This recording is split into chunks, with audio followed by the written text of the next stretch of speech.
الجمال مش بس وشوش، الجمال رقة إحساس ووجه بشوش. لغة الجمال في الشباب والرياضة مع أميرة العقدة. لغة الجمال. العيون هي أيقونة جمال الوجه، ازاي تكون كده؟ إريني حليم خبيرة التجميل هتعرفنا ازاي. طيب احنا ممكن نتكلم على اساسيات لاي عين. اول حاجه يعني علشان العيون تطلع كويسه فلازم الحواجب برضو تكون كويسه، ماشي، لازم تكون معموله كويس.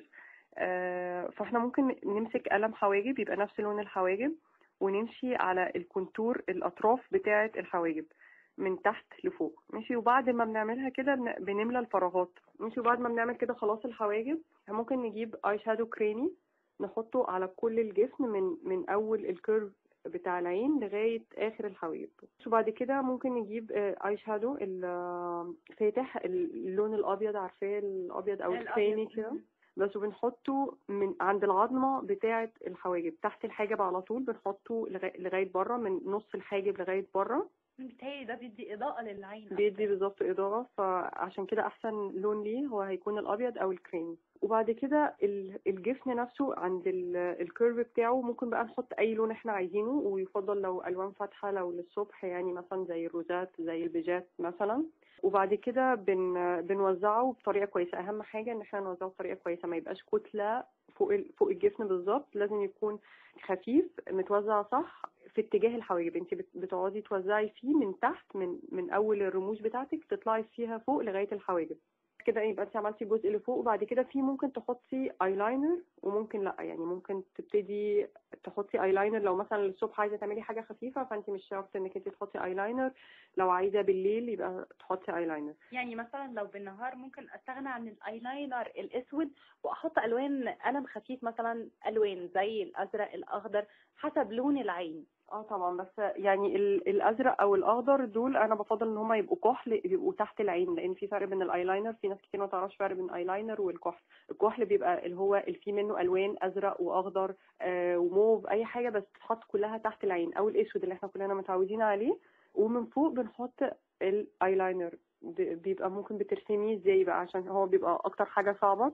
انت بتمسكي القلم، الايلاينر ده اسهل حاجه تقدري تستخدميه، لان هو بيبقى فيه فرشه وبيبقى فيه القلم ايلاينر، فده بيبقى اسهل حاجه. بتمسكي من اول الجزء اللي في العين اللي جوه لناحيه المناخير، وبتعملي خط رفيع جدا بتمشي فيها، بتحترمي جدا الكيرف بتاع عينك، وبعد كده تقفي لغايه الاخر، يعني تفضلي ماشيه من جوه لغايه بره، من رفيع لغايه تخين، يعني بيتخن كل شويه وانت ماشيه لغايه العين اللي بره.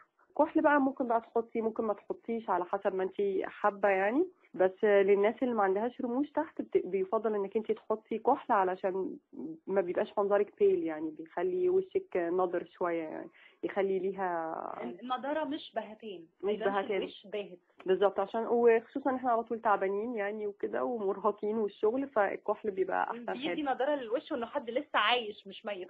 بالظبط. وبس في ناس برضو بتعاني كتير من مشكله ان الكحل بيسيح، فاحنا ممكن بدل، يعني مثلا لو حطينا كحل اسود، بدل عشان ما يسيحش ممكن بنحط عليه شويه اي شادو اسود فوق الكحل، نفس الخط علشان ما يسيحش، بس ممكن تحطي عليه اي شادو اسود. طيب بالنسبه للناس اللي عيونها الوانها مختلفه، زي العينين السوداء الخضراء الزرقاء وكمان البني، سواء كان فاتح او غامق، ايه الالوان اللي تليق معاهم اكتر؟